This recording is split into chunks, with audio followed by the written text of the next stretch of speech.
very, very special edition of Wrestling with the Future. I'm Angelo DeCipio, joined as I am weekly by the Happy Haberdasher, the smartest guy in the room. I'm contractually obligated to say that, Dan the Man Sebastiano. Hey, Danny, how you doing? I'm all right, Angelo. Looking forward to a good conversation.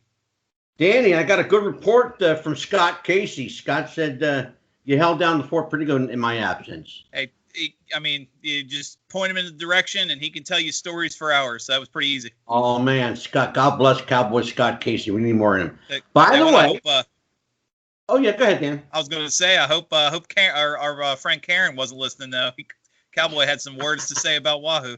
Yeah, you may as well call that Wahoo McDaniel R-rated, because it pretty much was. It may as well have been X-rated, but you get Karen on there, it will be X-rated. Dan, we got a special show tonight. We are going to take a road that's very less traveled on this show. We're going to go into my past a little bit, and one of the people who represents my past is a gentleman who did very, very well for himself. I'm very proud of him, happy to call him a friend, even though we haven't seen each other in 30 years. And he still looks the same, and I look like his father.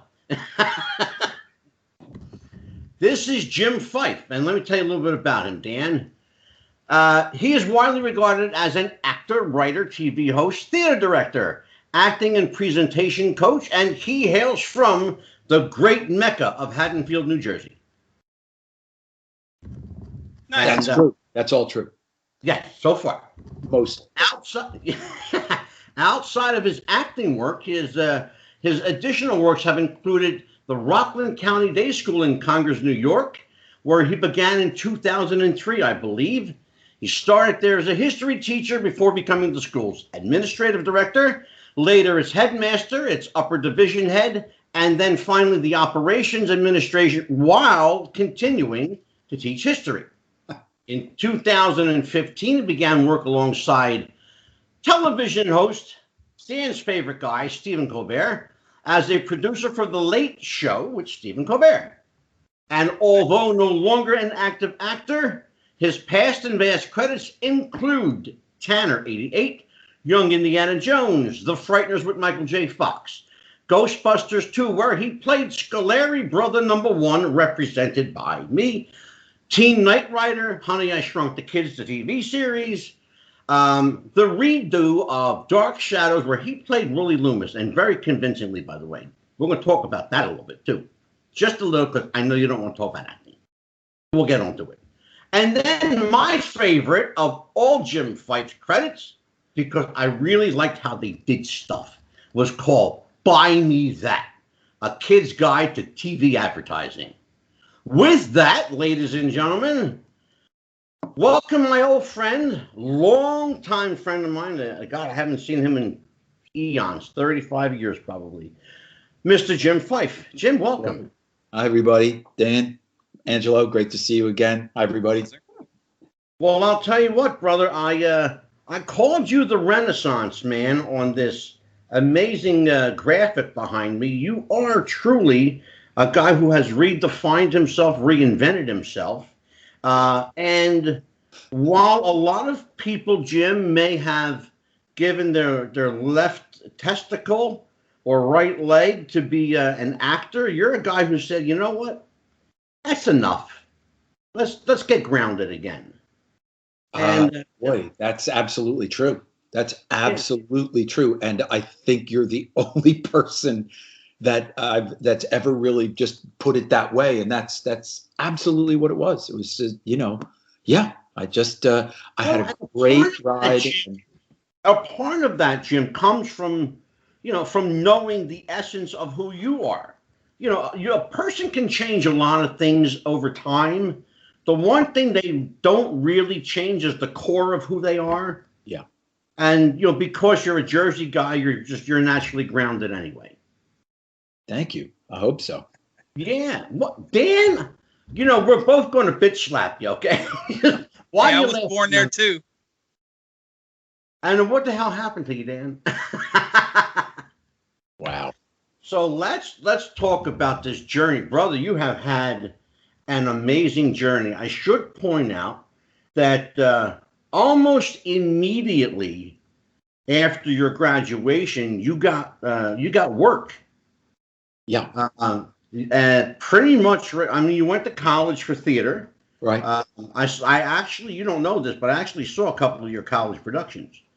And right after, I believe, oh my God, what I want to say is, what the hell show was it? Shit. No, it wasn't that show. No, it wasn't that one. You had this old-fashioned English pipe. Yeah, it like kind of a Sherlock Holmes pipe. Uh-huh. I'm trying to remember what played this was, but anyway, it might have been one of your last stage productions that I saw, because right after that, you know, Hollywood called and the movies hit.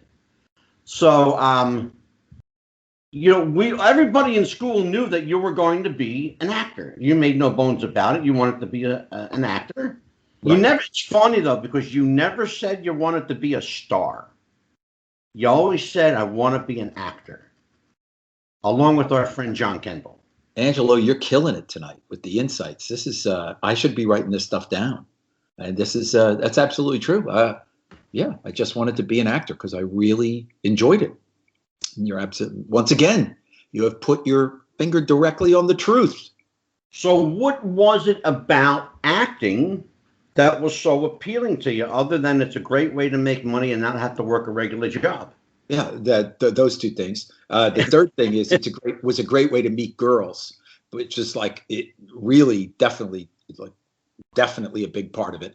And the third part was for lack of just, you know, if we're really gonna speak truth, it was all spiritual. I felt myself become somebody else, but also at the same time more myself than I'd ever been. That sounds kind of ridiculous when you say it, but that's exactly what it felt like, and I knew I wanted more. That's interesting that you say that. The journey we take is often spiritual, whether we recognize it, realize it or not. It's an extension, really, of who we are. I'm going to get more into that, but Dan is a guy who's sitting there. Because I know when he's got a question, he has this look on his eyes. It's just they kind of stare for a minute, and then he's thinking. So I'm going to go to Dan. So go ahead, Dan. Ask your question. Well, I'm curious, Angelo, when he was doing his introduction to how, you know, your study of history. As a history major myself, and I have friends that are acting as well, history never struck me as something that they were, other than obviously the history of film, that they were really all that interested in. What drew you from acting to study history? Oh, thank you. That's a great question. I never got a degree in history. My college degree is in theater, and my master's degree is in education. History was my hobby. So I, you know, as happens to you in life, you show up for a thing and they're like, I showed up for a drama teacher job. And they're like, yeah, we don't need a drama teacher anymore, but we just need somebody to teach one section of medieval history. And they named some topics. And I was like, well, no, actually, those topics you talk about are the Renaissance, not the Middle Ages. They were like, you're hired. So I was a terrible student in high school. All I cared about was, Angelo can attest to this, cracking up my friends and trying to impress girls by cracking up my friends and waiting until the next play came along. Math, science, forget it. D minus, F, and the rest of the subjects, whatever grade I happened to get. But I went to college and I had a great history teacher. This guy, Dr. Jim Dow, he's long gone. He was immortal. The guy was incredible. He told it all present tense. He taught it all as happening like right now. So Peter the Great goes to the military and he says that it was just riveting. And I guess also maturity-wise, I was ready. It just grabbed me. And I think growing up Catholic, it's impossible not to have a sense of history too. So there's all that stuff. Absolutely. Go ahead, Dan. Continue. Well, then let me continue with that. When you were talking about the pulse, and Angelo, I believe the words you used were settle back to reality. Put us in that mindset. I mean, I've obviously looking through your histories, I was a big fan of like the X-Files, and you if I remember correctly, you narrated, or I guess I should say you did the audiobook for The Outsiders, correct? Oh, wow. You guys do the deep cuts. Yes. This is great. I did do the audiobook of The Outsiders. That is absolutely correct. Okay, so I mean, you had, like Angela said, a very successful run. What was your, you mentioned Catholic, so no pun intended here, but what was your coming to Jesus moment where you said, I'm done with this? It really began pretty much the second I moved to Los Angeles, because I was in New York for a long time, and I had a really nice run there, and I did Dark Shadows, but I still lived in New York. And then, I got married, we had a baby, and around 1993, it was like, look, we better go now, or our daughter's going to be too old and in school, blah blah blah. So we went to LA, and boy, I didn't like it there. I didn't like the business. There'd be a weird thing where you would see guys that you knew from New York. And when you're in New York and you're auditioning, you're hanging out, like it's raining out, it's February, it's 32 degrees, and you're all just kind of miserable sitting there in the same audition room. And everybody's just like, yeah, it's kind of like workers, you're like, all right. But you go to LA, it's a gambler's town. And it feels like everybody is there, like this job is going to be the one that makes me $1 billion, and yeah. That change I would see some of the same guys out there, and they would totally freeze me out. It was like, what is going on? And the answer, I think, is just that the stakes were so high. And that's why I went there. I didn't go there because I loved it. I just thought it was the next step. And even though every year, sorry, go ahead. No, I was going to say, I saw that same scenario play out in my own field in Las Vegas, in television and radio. People come there thinking that they're literally going to hit the jackpot. Sure. They come in a $70,000 car and they leave in a $200,000 bus.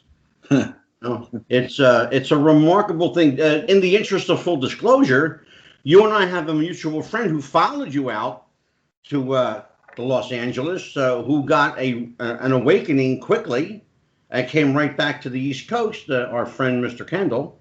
Oh, and, yeah, he got a wake up call real quick and just said, time to go home. It's every day that you're in the business as an actor. And look, I was all in from the time I was 17. Oh yeah, and until I was, I don't know, in my early 40s. I was 100% in, but every day you are having to answer the question, you ready for this today again? You ready for this again? Because it's exciting, kind of like, I guess, internet dating, or, it's exciting because the possibilities are so exciting, but I got to a level. So this is a long answer to your short question. I got to a level where it was like, oh, okay, I'm basically making my living, but I do not like the work that I'm getting, and I don't like watching myself in this. I'm not doing anything. I was never, killing anybody or doing anything. I never did anything I'm ashamed of, but it was just like, I don't know. I just kind of felt like there's more inside me than this. That was really and it wasn't a moment. It was more like that feeling just sat there. And every year, like I say, I did better and better. Right at the end, I also got hired to write for TV. And that was a shot in the arm, because that was like, oh, this is where the ideas are made up and where the show actually happens. The actors show up. Jim?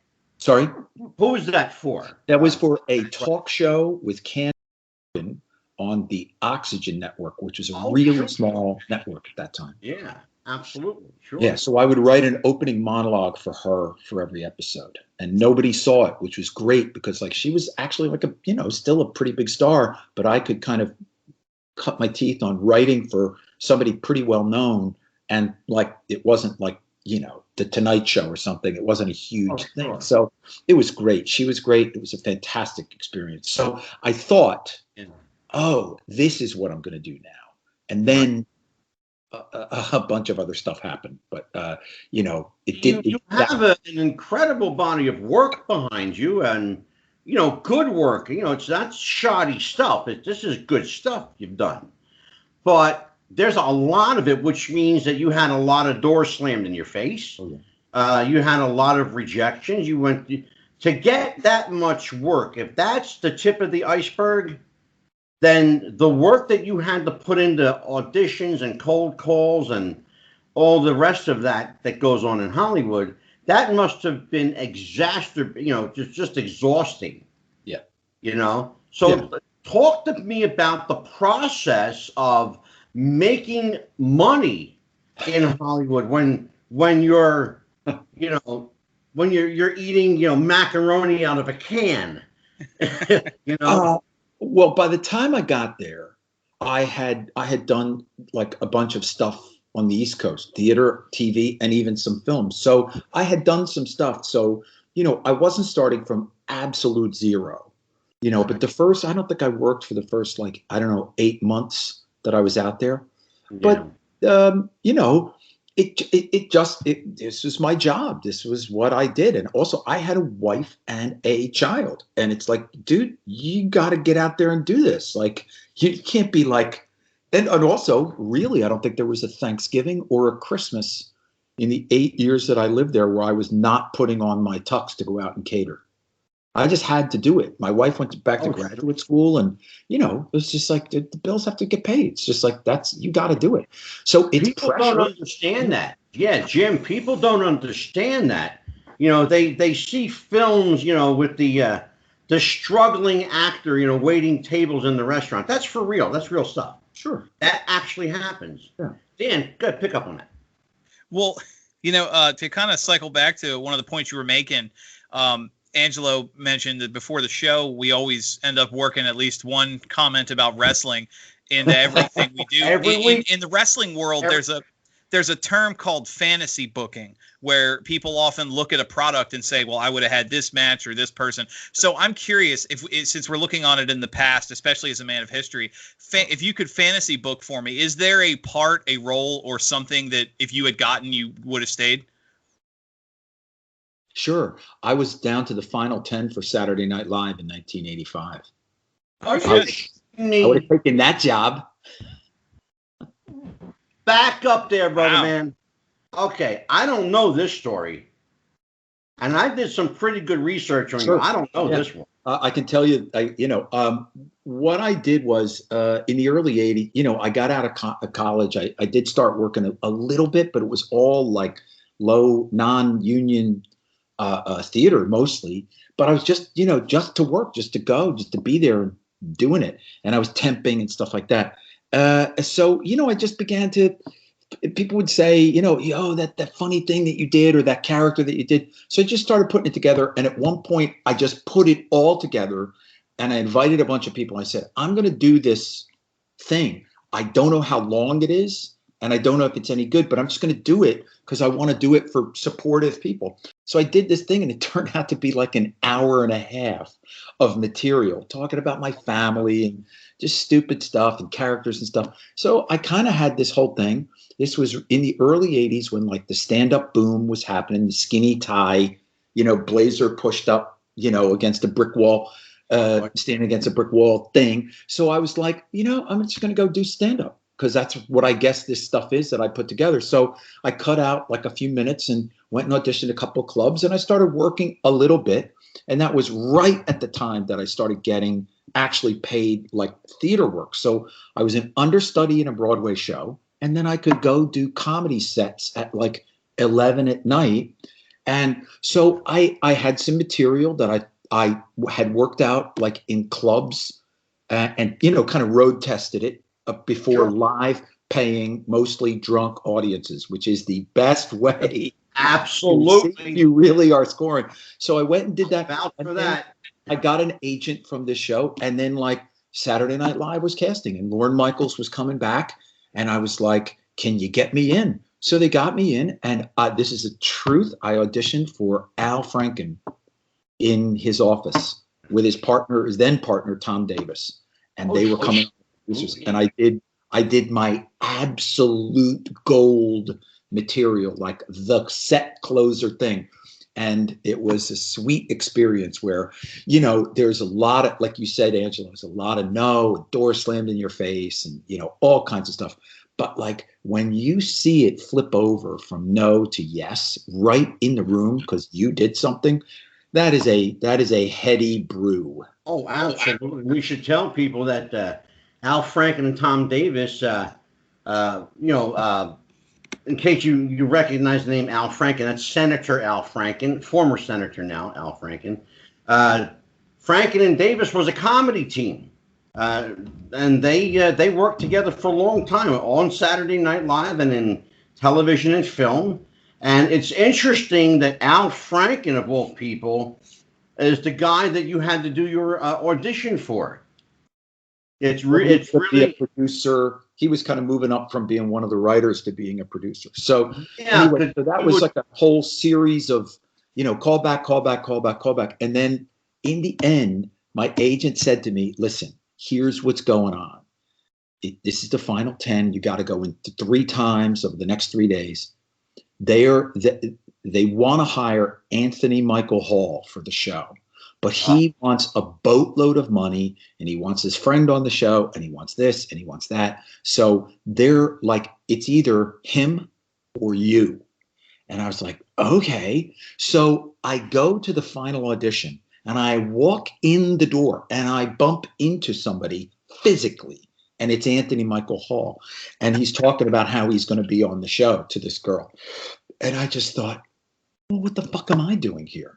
This guy, they have now made their deal, and I'm done. So I literally took myself off into like a corner, like a, you know, away from everybody. And I said, look, man, you got a choice. You either leave now, just leave, just walk out. Or if you stay, do this. Fucking do this. This is like, you have put everything into this. Do this now. Yeah. Because you don't know. Right. So I go into the room. OK. And when you audition, it's usually in these big rooms, you know, and there's at the beginning of the process, there's like one person on the other side of the table. And as you go, there's more people on the other side of the table. Yeah. So there's everybody on the other side of the table, Lorne Michaels and like all these people. And there's Anthony Michael Hall on the other side of the table watching me audition. So I just thought, fuck this. So I just did it, you know, I just, you know, gave it my all. And then the next day was a taping at NBC and I gave that 100%. And then I didn't get the gig. Did he know that you knew? I doubt it. Yeah, I was going to say that would have meant for were it me, it would have made for an interesting confrontation. Well, God, Davey. You know, you talk about the fantasy story. You said that was 85, right? Yeah. The 85 SNL was often regarded as the worst season they've ever had because of how bad the cast was. Yeah. You know, who knows if you had peeked in, maybe, you know, that 1 or 2 memorable characters. Sure. You know, I also auditioned when I moved to LA that summer. It was August. They were casting the pilot of Friends. And I knew Marta Kaufman and David Crane because I had done a children's theater play that they wrote. Yeah. And so I went in an audition and Marta Kaufman gave me a big, oh my God, it's great to see you. And then I read and nothing. Oh my God. So that would have been a game changer. Really? Does that rejection, after a while, does it wear on you, or did you just become numb to it? And how do you not take it? I know that, you know, in the mob, you know, as Dan will tell you, because we just had a mob show, they say it's not personal, it's just business. Well, how do you not take it personal, this business? That's the reason. That's the main reason this is such a difficult life. I mean, because, you know, you look. I mean, in New York, I could get cast as kind of a wider range of things. Yeah. But out there, you get cast as what you look like to somebody who drives past you in a car going 40 miles an hour. That's what you get cast as. Interesting thing I heard, Jim, I heard this recently and I shook my head because it's typical, in my mindset, it's typical California thinking. They were casting a film, and they were looking for a Danny Trejo type. Well, why not just cast Danny Trejo? Well, why are you looking for a Danny Trejo type? Why don't you, I'm sure he's available. That's where my head is going. Like, if you know what you're looking for, just hire that actor. Like, why is there this type? Explain to people what I'm talking about when I say a type. Well, I think a type is just like, what do you look like when somebody glances at you very quickly? Like, like the bouncer in the club, like, or the guy standing there drinking a mug of beer. You know what I mean? You are not going to be in a tuxedo with with a martini, that just, just like never met you before this, just like glance at you. I am going to, I played a wide range of roles in Los Angeles. Nerds with attitude, nerds with serious attitude, and mentally deranged people of various types. That's pretty much it. And my wife used to say, I'd be like, why don't I get more work? She just stopped at one point and looked at me. She said, look, there's just something off about the way you look. I'll tell you another one. Is this an R-rated podcast, or what is? Yes, sir. There are no language parameters whatsoever. My first agent in LA. This is like, so you can't write the stuff. He said to me, you know what, son? There's 3 kinds of parts in this town: killers, fuckers, and clowns. And I don't see you killing or fucking anybody. Go ahead, Dan. I'm gonna get that on a T-shirt. That's great. Oh, shit, that's classic. Although, that's funny. Well, then let me ask you something. Going off of what you were just saying, I had a interview a couple months back, and he was telling the story about getting casted and he tends to play bad guys, and it basically got to the point where the casting agents were telling him, your audition was perfect, but you're just not brown enough, or you don't look terrorist enough. And I'm curious, when I look at your body of work, and obviously you mentioned nerds and the scientists and the geek, and Jimmy the Geek being a great example of that. How does that go about? Like, if the part you're going for is that of nerdy henchman or nerdy sidekick, do you go in straight Revenge of the Nerd style, like I'm going to be the biggest nerd these guys have ever seen, or do you kind of play it up and go from there? You mean, did I dress up? Well, no, I'm saying when you okay, yeah, maybe that's a good way of putting it. Did you intentionally look the part? Maybe grease the hair a little more than usual? A little. The thing was, it didn't take much. You know what I mean? Nobody's going to put me in a tux with the martini. Right. I am was never going to be the next James Bond. Look, you get slotted into a thing, and then when you start to be seen in that kind of role, the problem is you're going to get more of that kind of part. It's very difficult for actors to break out of the niche that they get put in, whatever it is, which is why so many actors, when they get some money and some clout, they have production companies, so they can start casting themselves in roles that will stretch them and all that kind of stuff. So that's and there's a lot of that going on. Somebody gets one decent role, all of a sudden now they're a company, and then you'll never hear from them. They're doing independent film. Yeah, you're laughing because you know what I'm talking about. Yeah, I guess, but that was certainly my plan. Wasn't necessarily to have a company. My plan was to get on a hit show, and then about year 3, start directing. Because everybody wants to branch out. You know how it is. Singers want to be actors. Actors want to be singers. Comedians want to be like everybody wants to branch out, and certainly nobody wants to just play the same part over and over and over again. Then again, there are people who figure that out and can be at peace with that. God bless. It's great. We have a friend of this show. Dan and I have a dear friend of this show. His name's Nikita Brezhnikov. He is an actor. He's a full-time actor. His claim to fame is a film called Brush with Danger. But he makes his living in the wrestling business. Oh, And wow. he equated the wrestling business very much to the film business, the entertainment aspect of it. Sure. And he told Dan and I an interesting story. And Dan, you'll remember the story. He went up for an audition in L.A. The woman, casting director, the casting agent was a woman. She says to him, "What kind of acting experience do you have?" So he starts to spout off his professional wrestling credentials. And she looks at him and says, "Well, that's not acting." He says, "Well, I beg to differ. Here's what I do. Can you do this? Go in front of 20, 30,000 people without a script and improvise and have to be right and have to be on your mark every time. Can you take any given situation and improvise it?" You see where I'm going here? It's all improvised. Mm-hmm. Sylvester Stallone said it best when casting for Paradise Alley. Said these guys are the best improvisational actors you'll ever find because they can take any situation. It's the truth. Yeah. You know, and knowing a little bit about improv, and I know you do because we used to do a little bit of that when we were younger.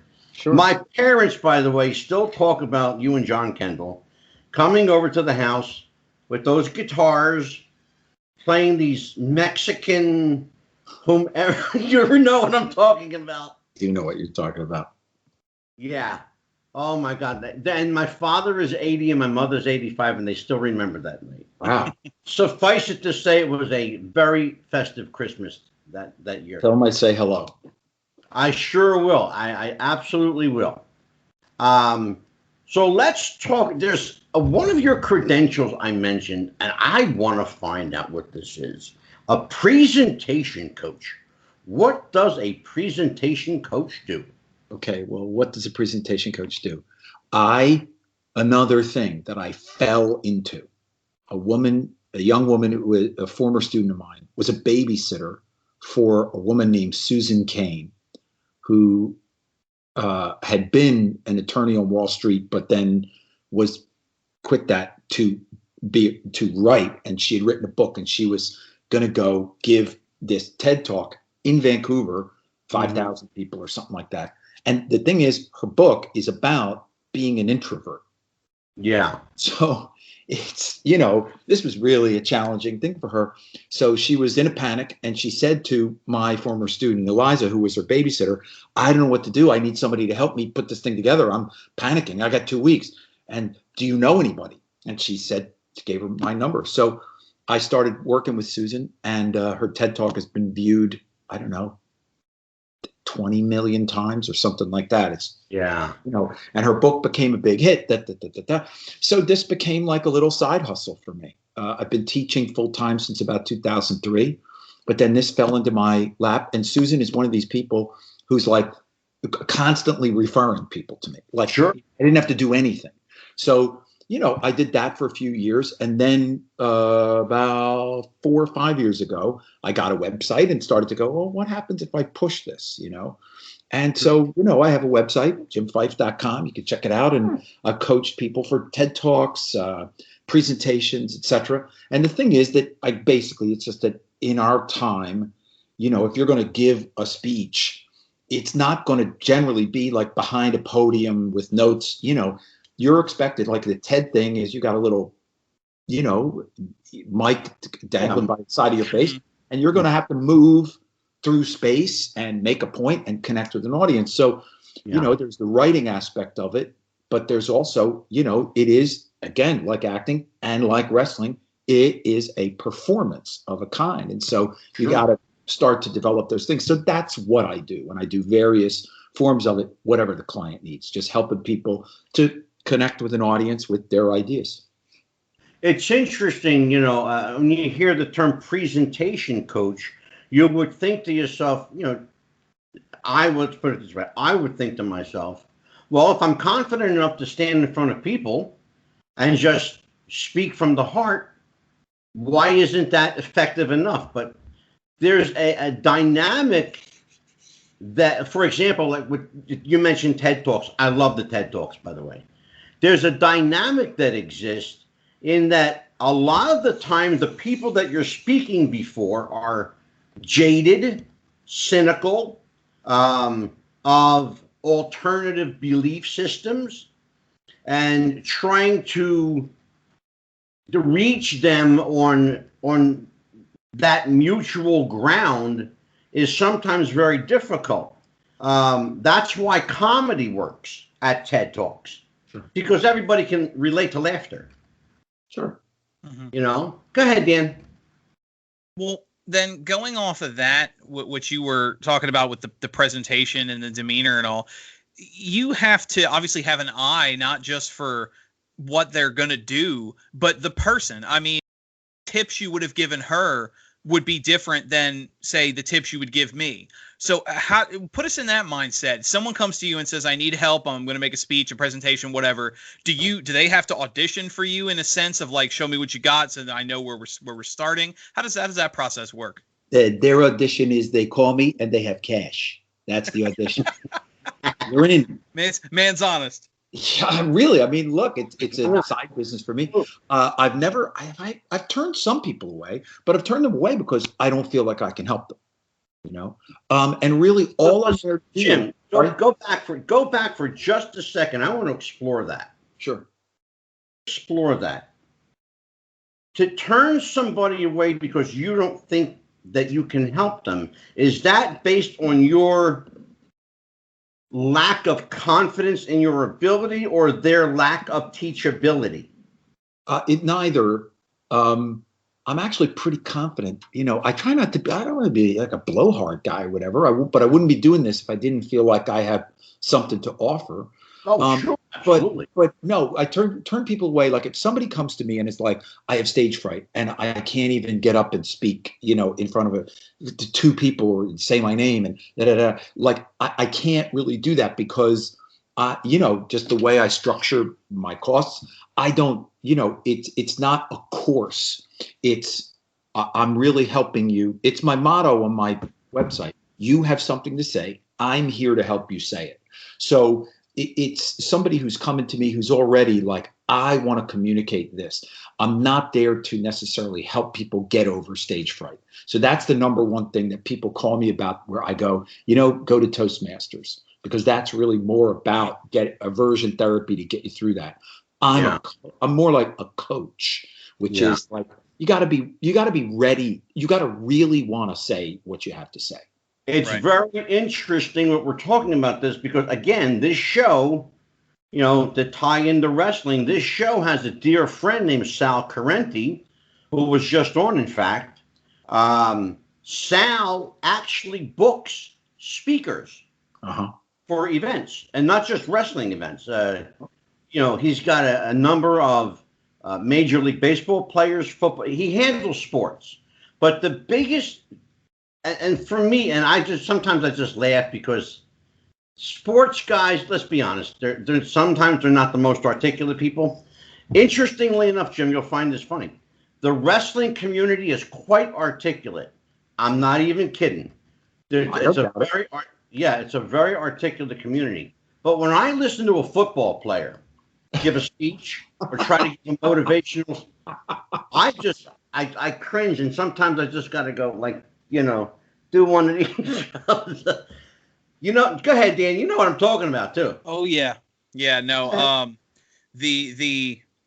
I hate to say it, but you learn real quick that certain stereotypes, like the dumb jock, tend to filter through certain aspects of society. But let me ask you something then. Since you were talking about the demeanor and the appearance, I'm curious.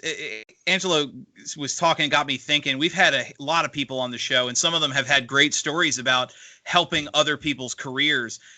Sometimes it's something as simple as I bumped into somebody on the subway, and I was like, "You have to come train," or whatever. Do you have any stories like that? A friend of yours, anybody you know, where you saw them and you're like, "Look, if you have never thought about acting or never thought about whatever, go check it out." Yeah, I would never ever recommend that somebody go into acting. ever. I'm not okay. kidding. I was going to ask you about. Here's the thing: if you want to go into it, one of the first, you shouldn't go into it. I mean, you shouldn't go into it unless you really, literally can't do anything else. Yeah. That's the way that's the way I see it. Like, there are many people who, like a guy who's a wrestler and could do it as a side thing. It's great, but really, it is as a thing to put all your chips in that on the table. Yeah. It's going to cost you everything. My daughter was doing it until like last spring. She's 29, and she was at it for about 7 or 8 years, and it was, I'm so glad she quit. It's Jim, a tough. how do you handle that when your daughter comes to you and says, Pop, give me some advice. I got, I went up for an audition today. I didn't get it. They said that, I was good, but they were looking for this. They were looking for younger. They were looking for older. They were looking for whatever. How do you come to terms with just saying to your child, this is not something that I want for you, or really being honest and saying, this is something I don't think you can handle? Well, I thought she could handle it. And she certainly, I was always just really honest with her. She grew up, at all these years in LA that I'm talking about, watching me go out to auditions with different changes of clothes, eating lunch in my car, brought her with me to some auditions. She saw me going out at Christmas and weekends to go cater and all this stuff. She knew about the life. I mean, I knew nothing about it when I set out, nothing. But she knew something, and through me, she had a few little connections to kind of get started. But, I told her, I was very honest with her. I said, look, you have talent. I think you will work sooner or later. Question is always going to be, will it be enough financially and emotionally? So interesting. This is it. Interesting stuff. Dan, you and I can relate to this different levels. We've seen and interviewed, in fact, offspring of famous wrestlers. We've talked to wrestlers whose kids tried to make it in the business and couldn't or didn't for whatever reason. Right. One of the most famous, Jim, is a guy named David Sammartino, who had some big shoes to fill, because his daddy was a guy named Bruno Sammartino. I totally remember Bruno Sammartino. Absolutely. Yeah. In fact, we just had we just celebrated his 85th birthday posthumously. Sure. And here you go. Here's a guy whose son was so overshadowed by his father's fame and success, that there's no way he could have made it. At least, not to say that you're not famous, because you certainly are. If I know who you are, you're famous. Okay, so let's get that straight. But I digress. But here's the thing, though. It's interesting because a lot of people in the business immediately say, I don't want that for my child. The wrestling business, sports, film, television, I go get a normal job, go work in an office, whatever the case. Why is that? Is it the knowledge that what they're going to face? I think so. You want better for your kid, and again, look, now she's still in the family business because she became a teacher. Yeah. But what I see is, even though she's not making a lot of money, right now, I mean, she's just starting out, but like, she's not making a lot of money. But what I see is she's getting the emotional benefit of doing something that connects you to other people. When you're, like I said about LA back at the beginning of this whole thing, it's like, it's a gambler's town, and it's like everybody is there with their chips, and they've got their system or their thing. They're going to break in, and, everybody's looking at the horizon and this big thing that's going to happen. And it can be a really cold life. Not because people are mean, people are fine, but it is a business. It's a company town, and it's a business. The business wants you or they don't. And really, it isn't personal. It isn't. Yeah, absolutely. Go ahead, Danny. Well, you talked about it as a job.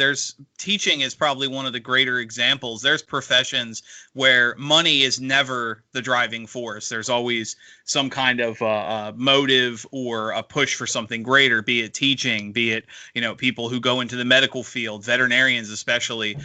You have, law enforcement, emergency services, people who do jobs because it's fulfilling, even though they'll be, on the one bad break away from being broke for the rest of their lives. Can acting fill that void? And when I think of these, I have friends, like I said, in the business, and they tell stories about, spending years, 3 or 4 of them sleeping on the floor in an apartment for that one play every few months you might get. Sure. And they'd never trade it for the world. Yeah, like, can acting be that job? Itself. That answers itself. I have friends who are still in it. I have one friend who's still in it who has literally never stopped working, never. And he's also had the good luck to fall in love with a woman from Vancouver, British Columbia. So he can work in Canada, he can work in America, he can even work in England, and he works all the time, and he's happy as a clam. I have another friend who's a guy who's like, dad's, done a bunch of stuff, bunch of like grade C movies, a few TV things. And this guy just loves being in the business and the show business of it all. He loves it. And that's great. That's great. For me, I just ran out of steam with it. And, I felt like there was more in me. I just didn't know what was going to be next. Yeah. I thought it was going to be writing and producing. And I did do that for a bit. But when I clicked into the classroom, when I had my own classroom, it was a similar moment to the moment where I knew I wanted to be an actor. It was just like, this feels right. The difference is, Jim? What's that? The difference is you're trading your wallet for your heart. You're doing what you love. Yeah, I guess. And I think the reason maybe I got out of acting was I was having to do it for my wallet. And that was unpleasant. Mm. And absolutely. And I want to, Dan, you were telling your story and and I didn't want to interrupt you because I would never do that to you, Dan. But something clicked in my mind. I remembered a few years ago, Jim, that there was a young guy, a fairly young guy, an actor named Richard Grieco. Sure. Yeah, you remember who he is? Yeah, I did a film with him. Okay. Now, he's a great looking guy when he was, in better shape. He was recently found, I guess, recently in the last year or two, sleeping in dumpsters. Yeah. And there are photos of him, being, taken in by strays and taken in by, you can't even make this stuff up. Yeah. There have been a few, and I researched this, Jim, there have been a few like that. Richard Grieco is the recent casualty of the entertainment business.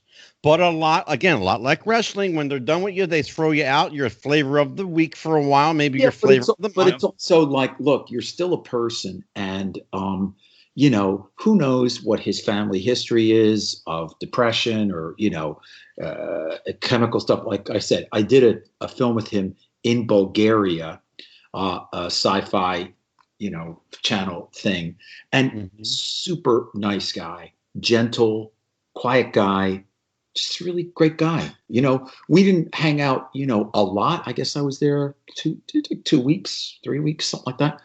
Really nice guy. Played fantasy baseball a lot in his room, but very generous, great guy. And he was like the star of the movie. This was 2003, 2004, something like that. Okay. I'm so sorry to hear about that. That's terrible. Yeah. That's straight up shoot. But as I said, he's the most recent casualty. There's this thing about Hollywood, especially old Hollywood, where, and I guess it's more humane now, for lack of a better term, but there was a time when Hollywood was done with you, you were on the marquee one day, you were off the next, and they went on to the next name on the list. How, and I want to talk to you about the psychology of this, because we talk about psychology a lot on this show. It's interesting. The psychology of knowing that you were somebody one day and now nobody knows your name. Richard Grieco is a great case of that. Good looking guy, handsome as all get out. He had probably any woman that he wanted. Now he's unrecognizable as the same person that he was. Old Hollywood used to do that. It was like what do they call that, Dan? A mill. Yeah, exactly. And some of the most notable case of that was what's her I Judy guess Garland? was Judy Garland. She's one. The woman who they found dead was the Black Dahlia woman. Black Dahlia, yeah. Yeah. Oh, yeah. You mean because she was like a minor actress? Yeah. She had played the system. I guess she played the casting couch back in the day. They called it the casting couch. Trying to bed different producers and directors for parts. And here they are. I guess whoever was finished with this woman just decided, okay, well, here's another one, another casualty of the business. But there were a lot of them, Jim. You don't hear about them anymore, but I'm sure they still exist. How do you, as a now former actor, reconcile your career with your future? Is there a way to parlay the knowledge from acting into your teaching ability? And do you use acting as a teaching tool? Yes, in the sense that, and let me just say also, this is one of the best interviews I've ever had. You guys ask really great questions. Well, thank you. I am very, very, very happy to be talking to you. Thank you. This is just great. I do use my acting in all sorts of ways, but I don't come in dressed up as like, Ben Franklin or anything. What I do know how to do is how to make sure I am running the room.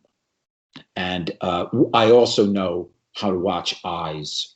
And also that's theater. That's the difference between theater and film. I mean, you see your audience right there in theater. Oh, yeah. So I know when I'm connecting and when I'm not. I know when they're checked in and when they're not. So I know that. As I've got more skill as a teacher, I've been able to have other arrows in my quiver, other approaches. So it's not just me talking really, really loud and waving my hands around a lot. Although that's a pretty good default setting. That's interesting. Go ahead, Dan. You got that look. No, just you got me thinking. Let me ask you. I know that look. He's got that thing. No. You were.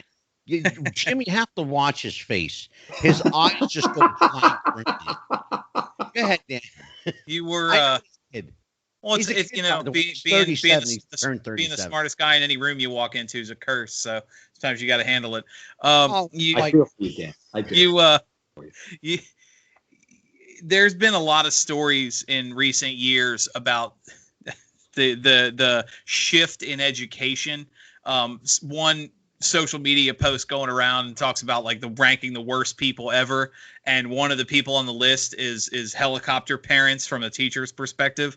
I'm curious, you as someone who's done in two of the most, I don't want to say meat grinder businesses, but you've had the worst of the worst in Hollywood and the modern parent of a student in American education. Can you just for my own curiosity, can you compare like the evils there? Yeah, I mean, the worst of the worst, like the thing about Hollywood was I don't feel like I had anybody be actively in my face cruel to me. It's not about that. The business is very pure. It's very pure capitalism. What is your value? What is the value of you that I, as the guy who's got the money, gonna pay to have you in my thing? How can I pay you as little as possible and still have you in my thing if I want you. And so it's not, it's really just more like a huge indifferent machine rather than like actively cruel guys who are coming to my house to kick me in front of my kid or something. I got to tie into that, Jim, because, and again, Dan, forgive me for interrupting. I'm so unaccustomed to doing that. Right.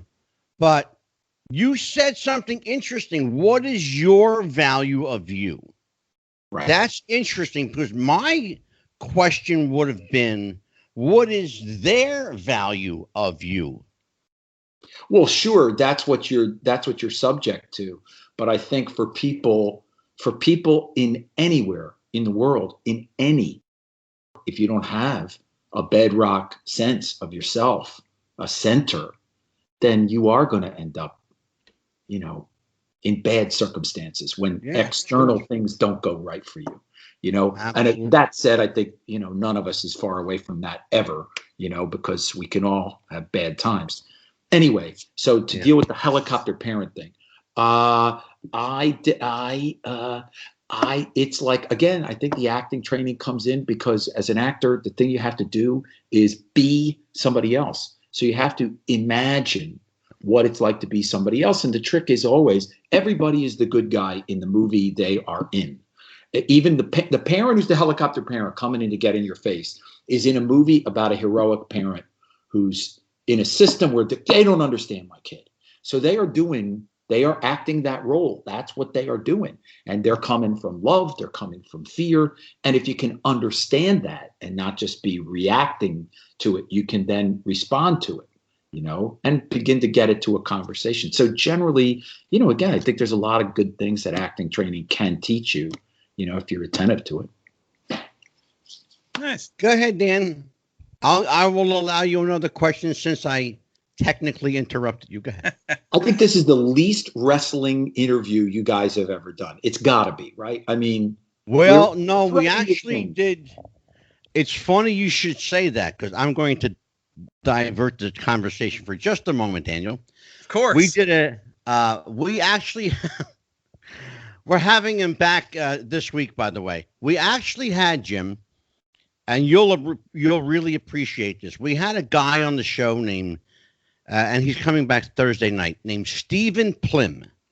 Now, you probably don't know the name Stephen Plim, but I'm sure you know his client, Tiny Tim.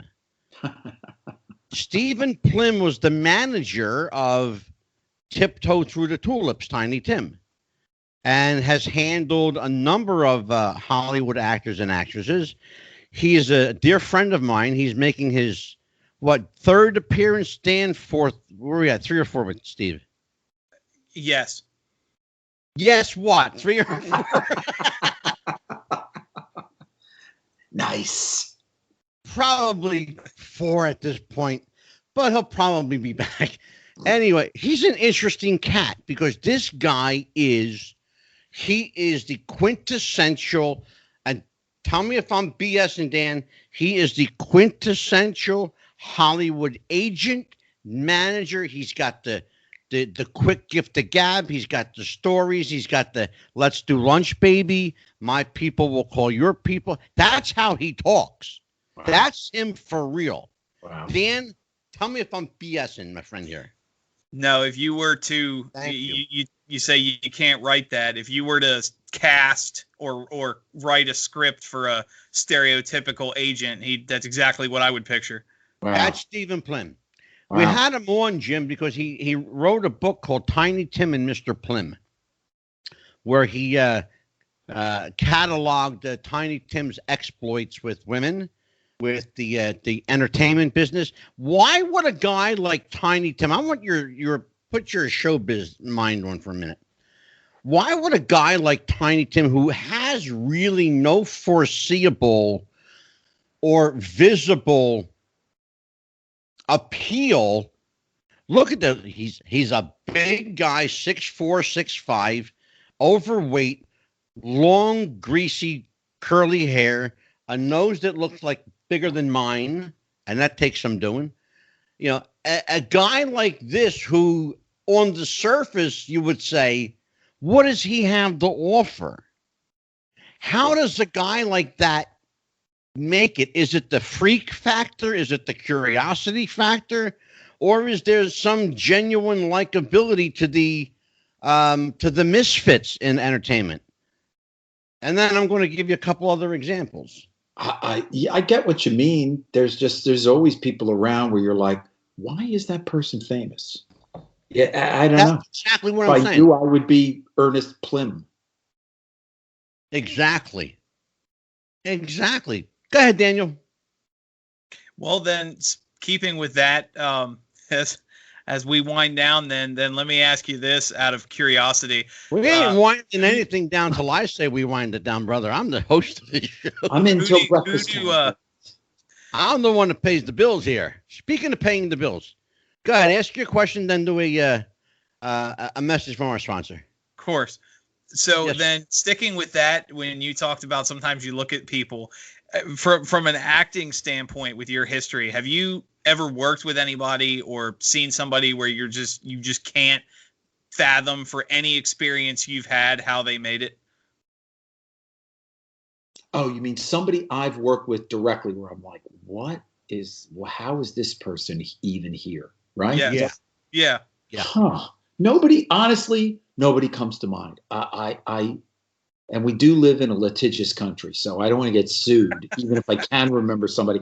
I can't think of. I mean, I have seen a few things where it's like, oh, this is one of these things where if you're not in show business, you think show business is like this all the time. Exactly. I was on a movie. I had one day on a movie, and the star of this movie, I will not name, but it was a male star who was, still active and still really good, but, several years past his big peak, So he was playing the lead in this film and, very businesslike. Hi, how you doing? Come in, read the scene. They're deciding where the camera goes. And then he just starts arguing with the director about, my character would never say this.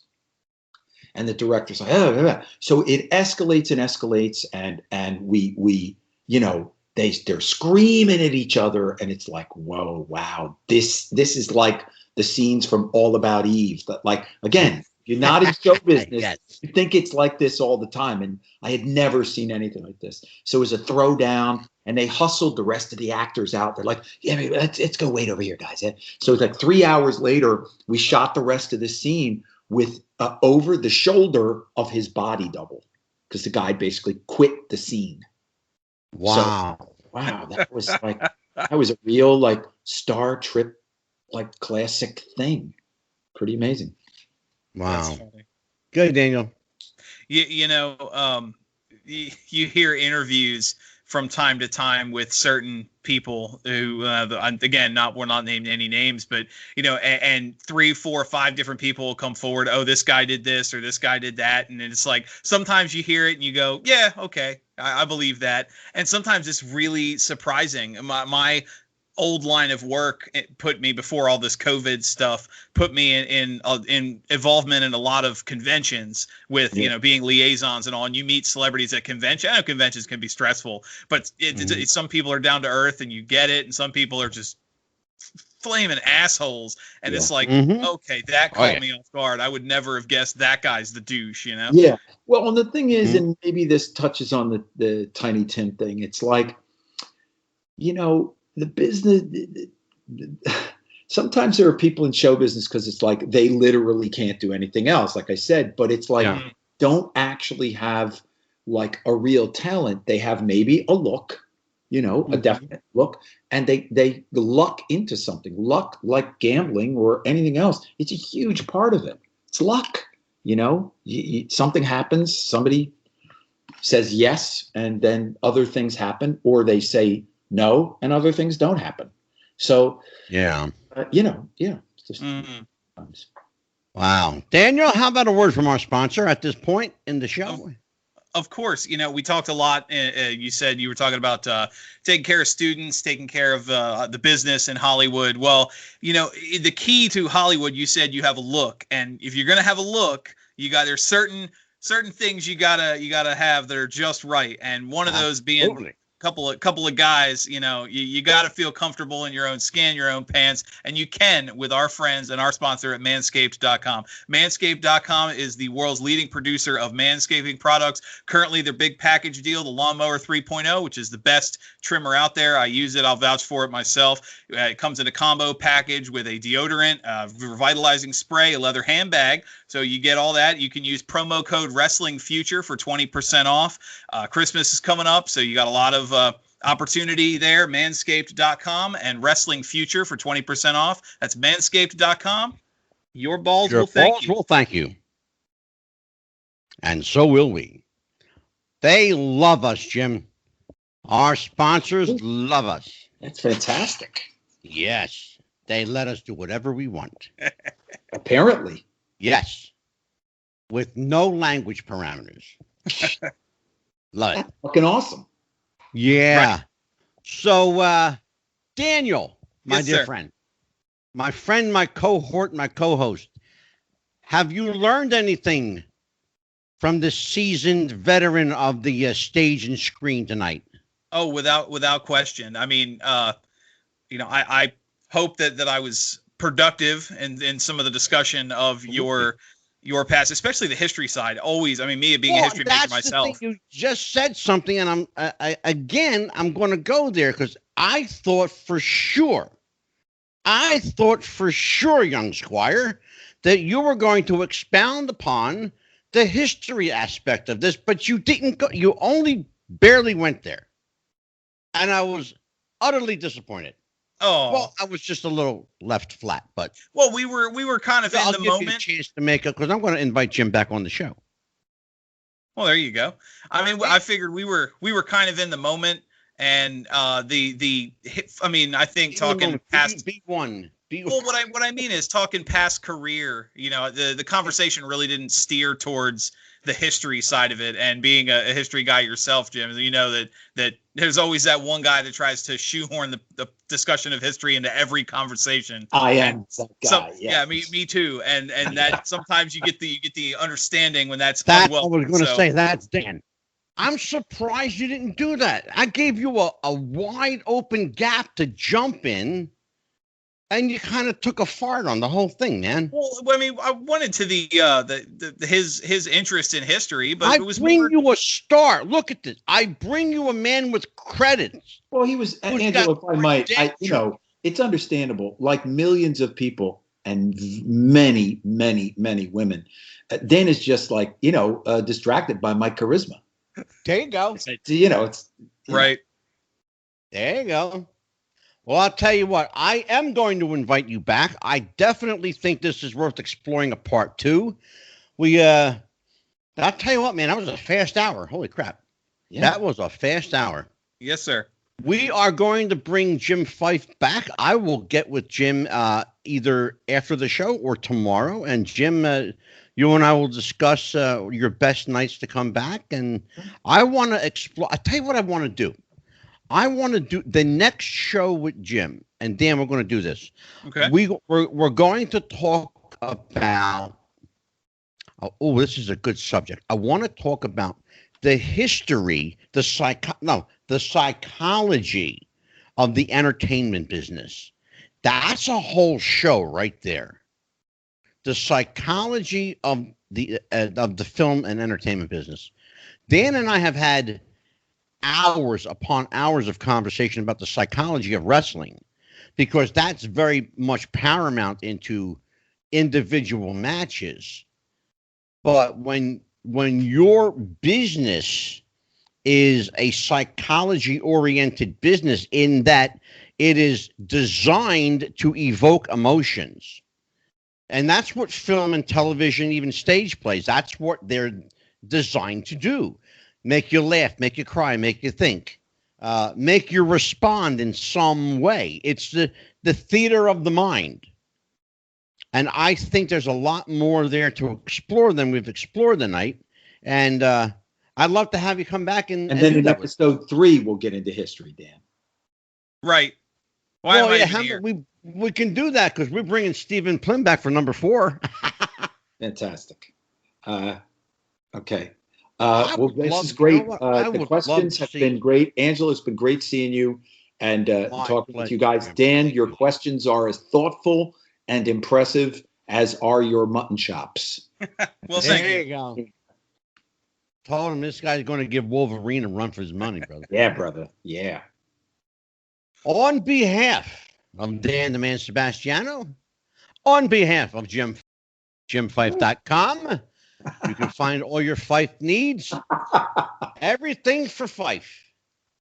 It's JimFyfe.com. Is it .com, not .org or any? No, it's just JimFyfe.com. Okay. I just want to make sure I'm giving him the right web address. I am Angelo DeCipio for Wrestling with the Future. Happy wrestling, everybody. We'll see you next time. Thursday night, Stephen Plym. Take care.